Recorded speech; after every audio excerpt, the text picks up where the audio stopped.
Welcome to this very special episode of Above the Cloud. With this, I would like to start a new series which we can call the Bhakti Jewel Garland. Let me explain. There was once a great scholar living in Kashi.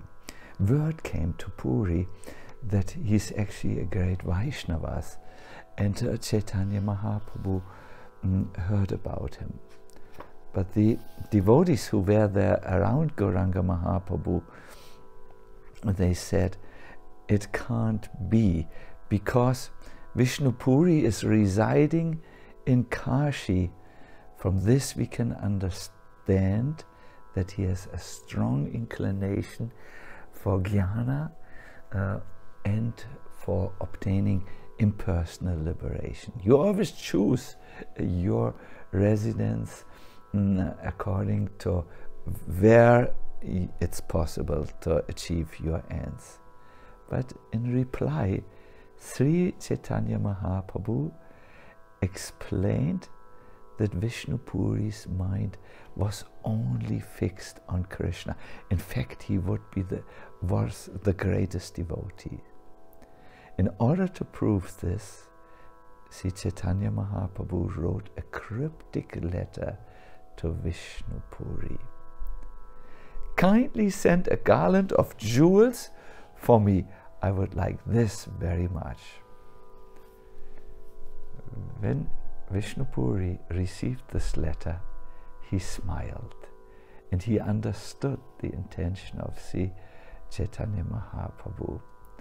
It took him some time, but finally he was able to send his garland of jewel. It was a book written on palm leaves called Bhakti Ratnavali, the Bhakti garland. He had carefully collected many jewel-like verses from the Srimad Bhagavatam, which were glorifying devotional service. This literature clearly established in 13th chapter the topmost platform of devotional service. He made all other scriptures seem to be like brass lines in comparison to a gold line. Insignificant. It is my great desire that I live long enough to present these 13 chapters of jewel-like verses to all of you. We will start with the three verses which are coming up at the end of the Bhagavatam. Three jewel-like verses about Krishna. Here is is one of them. Jayati jana-nivāso devakī-janma-vādo yadu-vara-pariṣat svair dorbhir asyann adharmam, etc. Lord Śrī Kṛṣṇa is he who is known as jana-nivāsa, the ultimate refuge and resort of all living entities. He is also known as Devakīnandana or Yaśodā-nandana, the son of Devakī and Yaśodā. He is the guide of the Yadu dynasty, and with his mighty arms he kills everything inauspicious as well as every person who is impious. By his presence he destroys all things inauspicious for all living entities, moving and inert. His blissful smiling face always increases the lusty desires of the gopīs of Vṛndāvana. May he be all glorious, may he be all happy. In In this verse, sadness is destroyed. The devotees of today could say, what misfortune it is that Krishna did not continue to manifest his blissful pastimes down to the present time. To console us, Srila Shukadeva Goswami has composed this verse. He starts with saying jayati. Jayati means he is victorious because Krishna is eternally present in this world. He's present in his holy abode, his holy name, and the recitation of his glories. Thus, even people of today can contact him. The next point is, although Krishna is famous as the son of Devakī and Yaśodā, he's not a mere human being, but actually he is the eternal, most ancient Supreme Personality of Godhead, and he's the ultimate shelter. Next is that he is the embodiment of all dynamic powers. With his own arms, or by his devotees like Arjuna, who are just like his own arms, Krishna kills the demons opposing religion or who are adharmic. Thus Krishna destroys the misery of material life, of all non-moving and moving entities, and he removes the suffering due to separation of the inhabitants of Braj. See, Krishna is so auspicious that even with a small contact, the tip of the tongue may chant just his name, he steals away all the sinful reactions. He is auspicious to the creepers, the trees, the plants, who are interacting with him and who meditate. Oh, when will Krishna walk in my direction? When will he put his hand on me or his lotus feet? In fact, Shukadeva Goswami said that both those who hated Krishna and those who loved him attained eternal forms like his in the spiritual world. It's very auspicious, infectiously auspicious, you could say. An example has been provided by our Shukadeva Goswami. He has said that Ganga is a holy place of pilgrimage because her waters wash Lord Krishna's feet. So let us consider this example. Anyone who comes in contact with the Ganga, a pauper, a king, a healthy individual, a mentally disabled one, they all will be washed clear by their karma, by a single bath. But when the Lord descended amongst the yadus, his glories eclipsed even the glories of the Ganga, because as a pilgrimage place, because anyone who came to Krishna, even demons, even the soldiers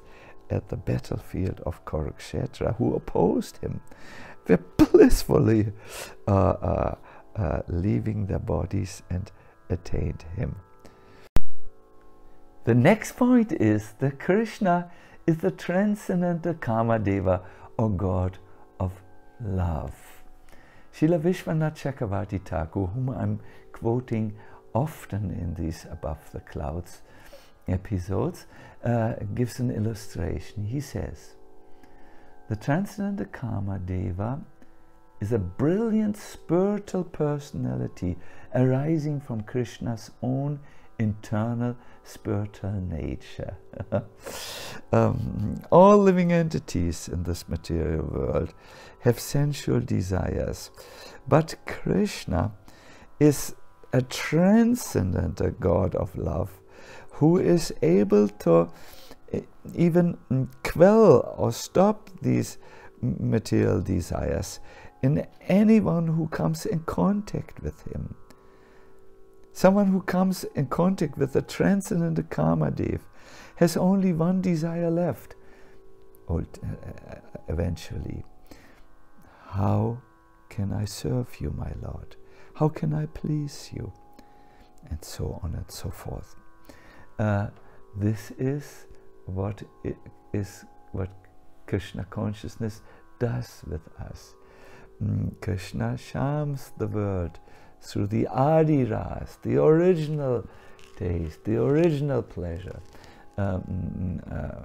which when we hear about it,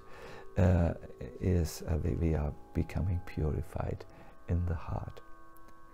The question now is, when Shukadeva Goswami says jayati, that is, you are eternally present in this world, may you be victorious always. We get it, hope, but still the question is, how do I make contact with Krishna, who is present amongst all the living beings? In this form he's known as jana-nivāsa, he who is present amongst all the living beings, and also of course within their hearts. The answer is given by Shukadeva Goswami. In the second canto he says, Yat kirtanam, yat smaranam, yat ikshanam, and so on. Let me offer my respectful obeisances unto the all-auspicious Lord Śrī Kṛṣṇa, about whom glorification, remembrances, audience, prayers, hearing and worship can at once cleanse the effects of all the sins of the performers. Srila Prabhupada writes that devotees need not be disappointed in the physical absence of the Lord, though they may think of not being associated with him. The devotional process of chanting, hearing, remembering, either all or some of them, or even one of them, can give us the desired result of associating with the Lord by discharging the transcendent and loving service of the Lord in the above manner. Here we have a practical list, a contact list, if you so want, that helps us to associate with the Lord. First, kirtanam, or glorification. When you sing about Krishna, sing with the intention to glorify him. Second, remembrance. After you have heard about Krishna, it's good that throughout the day you try to remember episodes or something you have heard about in order to train your mind to think those thoughts that really elevate it.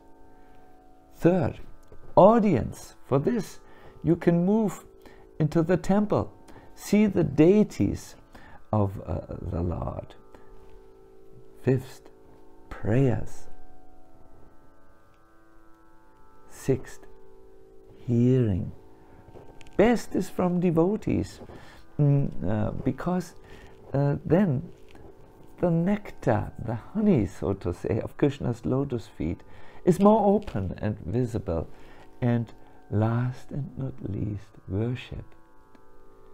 In Bhakti, who is the priest and who is the layman? Everyone, including the layman and all the various levels of adhikar, or capabilities in spiritual life. They all can worship Krishna. Put a flower before his picture. Wave an incense stick. Put regularly a glass of water. Or just be before him and pray to him. And you will associate with Krishna. For sure. All these ways are direct roads into Krishna's audience, into his personal presence. I thank you very much for listening. I wish you all the best and hope to see you very soon for the continuation of this wonderful jewel garland of nectarian verses.